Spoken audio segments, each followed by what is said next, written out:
আমি বলবো যে প্রস্রাবের জ্বালাপোড়া ভাই খুব কঠিন। আপনি যদি কম পানি খান, একটু রোদে গেলেই দেখবেন যে প্রস্রাবের জ্বালাপোড়া করতে। প্রস্রাবের ইনফেকশনের অন্যতম কারণ অবৈধ মেলামেশা। আপনার ওয়াইফ, আপনার পার্টনার ছাড়া যদি আপনি কোথাও অপরিচিত কারোর সাথে মিলামেশা করেন, মিলন করেন, তাহলে সেক্সুয়ালি ট্রান্সমিটেড কিছু রোগ আছে, gonorrhoea, syphilis, AIDS, chronic cystitis, প্রস্রাবের প্রচন্ড ইনফেকশন হয়, কয়েকদিন পর ইনফেকশন হয়।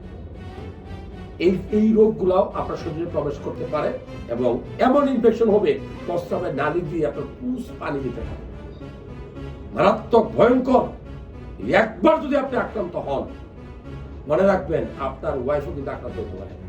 আবার আপনি ওয়াইফ যদি আক্রান্ত হন, আপনার স্বামীও আক্রান্ত হতে পারে।